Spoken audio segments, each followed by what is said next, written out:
নমস্কার, হাই নিউজে সকলকে স্বাগত। আপনারা দেখছেন নিউজ টুডে। চোরেদের দল, ডাকাতের দল চারিদিকে ঘুরে বেড়াচ্ছে, ইভিএম কে আমাদের নজরে রাখতে হবে। তৃণমূল প্রসঙ্গে বিস্ফোরক মন্তব্য করলেন অগ্নিমিত্রা পাল। লাস্ট দুদিন ধরে আমরা শুনতে পাচ্ছি আইপ্যাক এবং তৃণমূল আইপ্যাকের সাহায্যে বিভিন্নভাবে স্ট্রং রুমে ঢুকে স্ট্রং রুমে যে ইভিএম গুলো রাখা রয়েছে, ইভিএম বক্সগুলো, সেগুলোকে ট্যাম্পার করা, সিসিটিভি ক্যামেরা সরানো। আমরা গতকাল আমাদের সাংসদ সৌমিত্র খানের ভিডিও দেখেছি সবাই এবং শিউরে উঠেছি। ভাবতে পারিনি যে এরকমও তৃণমূল এত স্টুপ ডাউন করতে পারে, এতটা নিচে নামতে পারে। কিন্তু তৃণমূল চোরেদের দল, তারা যা কিছু করতে পারে, আমাদের প্রস্তুত থাকতে হবে। তাই আমার সমস্ত ভারতীয় জনতা পার্টির কার্যকর্তার কাছে আমার আহ্বান, খড়গপুরের কেন্দ্রীয় বিদ্যালয় স্ট্রং রুমে ইভিএম রাখা রয়েছে। আপনারা যখনই যে সময় পাবেন আপনারা অবশ্যই সেখানে যান এবং পাহারা দেওয়ার যে কাজ, চোররা চারিদিকে ঘুরে বেড়াচ্ছে, ডাকাতের দলরা তাই চারিদিকে ঘুরে বেড়াচ্ছে, সেখান থেকে আমাদের ইভিএমকে রক্ষা করতে হবে। অফিস টাইমে ফের ট্রেন বিভ্রাট। এবার লিলুয়া স্টেশনের কাছে লাইনচ্যুত লোকাল ট্রেন। তবে ট্রেনটি ফাঁকা থাকায় বড়সড় দুর্ঘটনা ঘটেনি। যদিও ঘটনার জেরে হাওড়া বর্ধমান শাখায় ব্যাহত হয়ে পড়েছিল ট্রেন চলাচল। মঙ্গলবার সকালে শেওড়াফুলি স্টেশন থেকে হাওড়ার দিকে যাচ্ছিল ফাঁকা লোকাল ট্রেনটি। লিলুয়া স্টেশনের কাছে আচমকাই ঘটে যায় দুর্ঘটনা। ট্রেনটি ডাউন মেন লাইন থেকে রিভার্স লাইনে ওঠার কথা ছিল, কিন্তু কোনো এক কারণে ট্রেনটির একটি কামরা লাইনচ্যুত হয়ে পড়ে। ওই লাইনে বন্ধ হয়ে যায় ট্রেন চলাচল। পরপর স্টেশনে দাঁড়িয়ে পড়ে লোকাল ট্রেন। অফিস টাইমে প্রবল সমস্যায় পড়তে হয়েছিল নিত্যযাত্রীদের।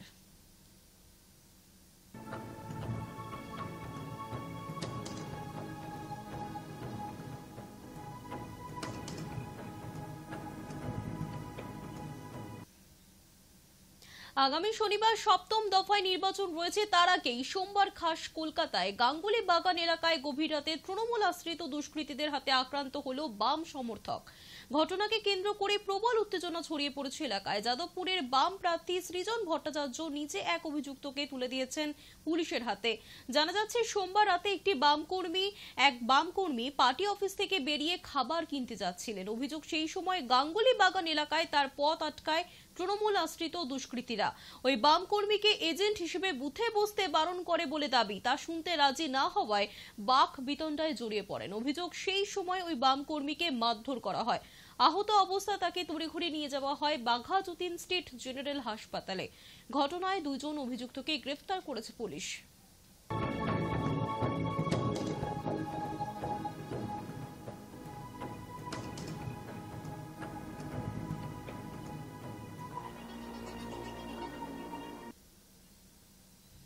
দিল্লি থেকে বারাণসীগামী ইন্ডিগোর বিমানে বোমাতঙ্ক। আকাশে ওড়ার আগেই রানওয়েতে থামানো হলো দিল্লি থেকে বারাণসীগামী বিমান। জরুরি ভিত্তিতে বিমানের সকল যাত্রীকে নামিয়ে চলল তল্লাশি অভিযান। মঙ্গলবার সকালে বারাণসীর উদ্দেশ্যে যাত্রা শুরু করার কথা ছিল সেই বিমানটির, কিন্তু সেটিতে বোমা রাখা আছে বলে দিল্লি বিমানবন্দরে হুমকি ফোন আসে। তড়িঘড়ি বিমান থেকে যাত্রীদের নামিয়ে বিমানটিকে এক প্রান্তে নিয়ে যাওয়া হয়। বিমানবন্দরে নিরাপত্তা এজেন্সি বিমানের তল্লাশি চালায়। খবর পেয়ে ঘটনাস্থলে আসে বম ডিসপোজাল স্কোয়াডও। তল্লাশিতে কিছুই পাওয়া যায়নি, শুধু বোমা লেখা একটি কাগজ পাওয়া যায়।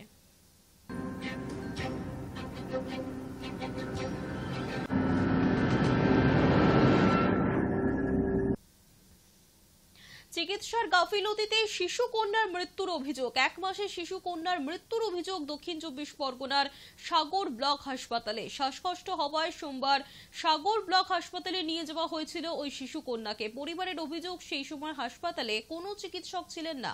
হাসপাতালে বিদ্যুৎ না থাকায় নেবুলাইজার ঠিক মতো দেওয়া হয়নি বলেও অভিযোগ। গাফিলতির অভিযোগ মানতে নারাজ হাসপাতাল কর্তৃপক্ষ। ঘটনায় তদন্তের নির্দেশ দিয়েছেন জেলার মুখ্য স্বাস্থ্য আধিকারিক।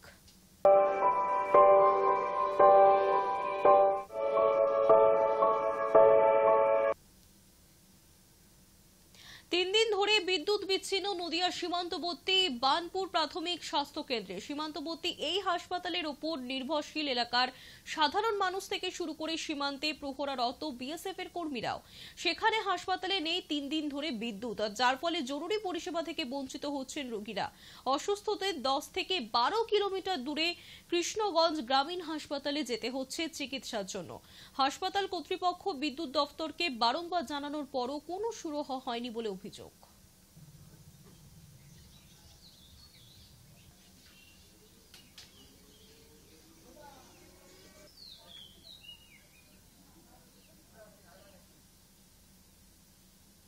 বিদ্যুতের দাবিতে হিঙ্গলগঞ্জে রাস্তা অবরোধ করে বিক্ষোভ দেখালো স্থানীয় বাসিন্দারা। ঘূর্ণিঝড় রেমালের দরুন প্রভাবে রবিবার দুপুরের পর থেকেই গোটা হিঙ্গলগঞ্জ জুড়ে বিদ্যুৎ সংযোগ বিচ্ছিন্ন হয়ে পড়েছে। সোমবার বিকেলের পর থেকে পরিস্থিতি স্বাভাবিক হলেও এখনো পর্যন্ত সেখানে বিদ্যুৎ পৌঁছয়নি। গত 3 দিন ধরে এলাকায় বিদ্যুৎ না থাকার জেরে সমস্যায় পড়তে হয়েছে এলাকার সাধারণ মানুষদের। তাদের সেই সমস্যার কথা বিদ্যুৎ দপ্তরে জানানো হলেও বিদ্যুৎ দপ্তর থেকে তেমন ভাবে কোনো ব্যবস্থা নেওয়া হয়নি বলে অভিযোগ স্থানীয় বাসিন্দাদের। আর যার জেরেই হাসনাবাদ লেবুখালী রোডের কাটাখালী সেতুর ওপর হাতে লেখা প্ল্যাকার্ড নিয়ে বিক্ষোভ দেখাতে শুরু করলেন এলাকার বাসিন্দারা। ঘটনার খবর পেয়ে ঘটনাস্থলে এসে দ্রুত বিদ্যুৎ সংযোগের আশ্বাস দিয়েছেন হিঙ্গলগঞ্জ থানার পুলিশ, আর তারপরেই বিক্ষোভ তোলেন স্থানীয়রা।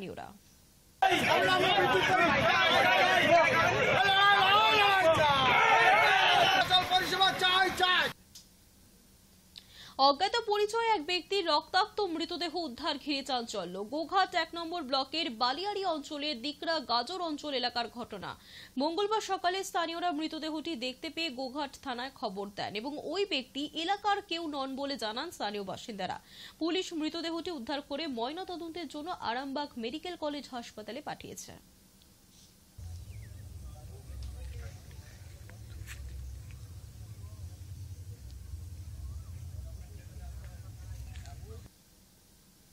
রেমালের দাপুর শেষ স্বাভাবিক ছন্দে সুন্দরবন এলাকা সকাল থেকে শুরু হয়েছে ফেরি সার্ভিস। মঙ্গলবার সকাল থেকে ডায়মন্ড হারবার, কাকদ্বীপ 8 নম্বর সহ সমস্ত ফেরি সার্ভিস চালু হলো।